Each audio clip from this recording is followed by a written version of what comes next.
Hello, and a very happy new year to you all. Welcome back to Entertainment History for the month of January. Thank you all very much.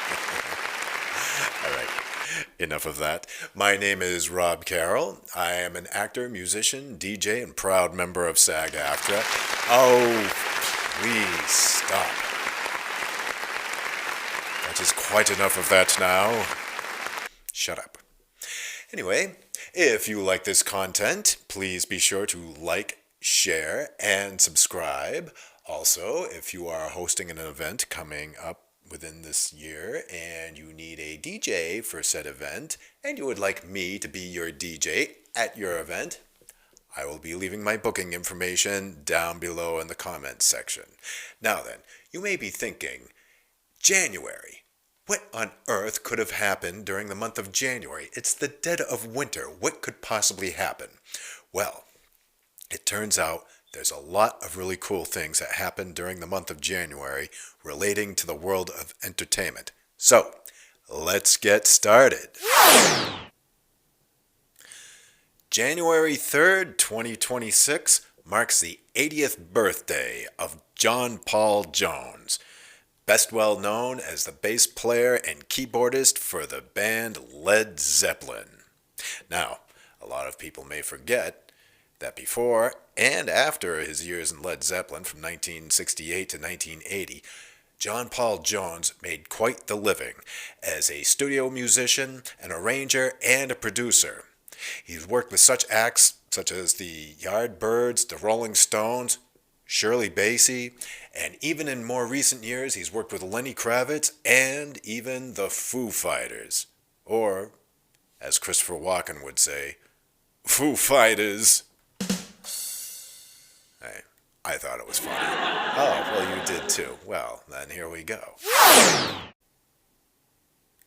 John Paul Jones was inducted into the Rock and Roll Hall of Fame in 1994, along with his fellow bandmates from Led Zeppelin, Jimmy Page, Robert Plant, and the late great John Bonham. A very happy 80th birthday to him. We wish him the best. January 6th of 2026 also marks another 80th birthday for legendary lost Syd Barrett, the creator of the band Pink Floyd. Syd Barrett was a very talented songwriter. He was very handsome, and he had a personality that everybody wanted to be near.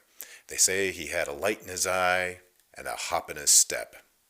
Syd Barrett brought the band Pink Floyd together with all of its members, and he came out with several singles such as See Emily Play and Arnold Lane.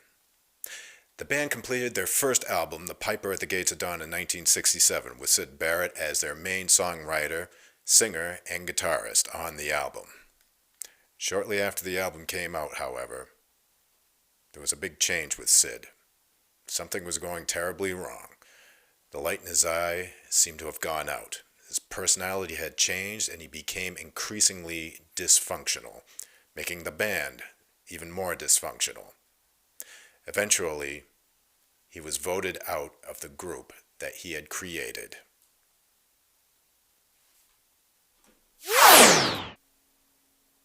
It would seem that Syd Barrett had come down with severe mental illness. Some say it was schizophrenia, others say that he took too much LSD, and others have suggested that the music business simply broke him. Whatever it was that happened, that handsome, young, charismatic rock star would never be the same ever again. In 1975, the remaining members of Pink Floyd had gone into Abbey Road Studios to record their album Wish You Were Here, which featured an epic-long song called Shine On You Crazy Diamond, which was meant to be a tribute to their former friend and bandmate, Syd Barrett. While doing the finishing touches on the album in Abbey Road, a mysterious figure entered into the studio one day. Nobody knew who he was. People were very puzzled as to why he was there. After a while, people started to recognize who it was. It it was their old friend and bandmate, Sid. He had completely changed. They hadn't seen him in 7 years. Not only was his personality completely changed, but his appearance had changed. His hair was shaved off, his eyebrows were shaved off, he was wearing clothing that looked like it came out of a rummage sale, and he had gained a lot of weight. It was a very bizarre and emotional experience for the members of the band, especially considering what they were recording at the time.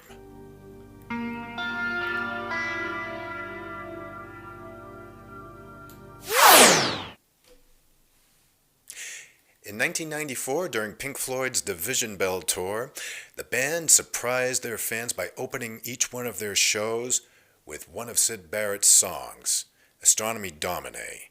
It thrilled and wowed and surprised all the die-hard fans that they were hearing that song live for the first time in many a year. In more recent years, Pink Floyd guitarist David Gilmour has played many of Syd Barrett's songs during his solo tours, as well as drummer Nick Mason in his band A Saucer Full of Secrets has featured a great many of Syd Barrett's songs while playing live. Syd Barrett died in 2006 at the age of 60. He is considered one of the greatest tragedies in the world of rock and roll. January of this year also marks the 60th anniversary of the premiere of the TV series Batman, starring Adam West and Burt Ward as the dynamic duo.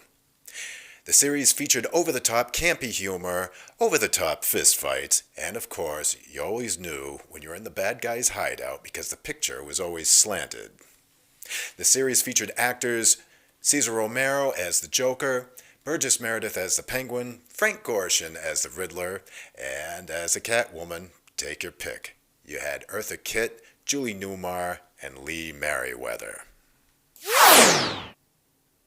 And for all of you classical music fans out there, January 27th marks the 270th birthday of Wolfgang Amadeus Mozart. You may be thinking, Mo who? Zart. Anyway, his greatest hits would include The Marriage of Figaro, Don Giovanni, Ein kleiner Nachtmusik, and The Magic Flute. If he was here today, it would be one hell of a birthday celebration. I'm sure he'd be having a good time. Anyway, that's it for entertainment history for the month of January. Be sure to catch us next month for our entertainment history for the month of February. Until then, take it easy.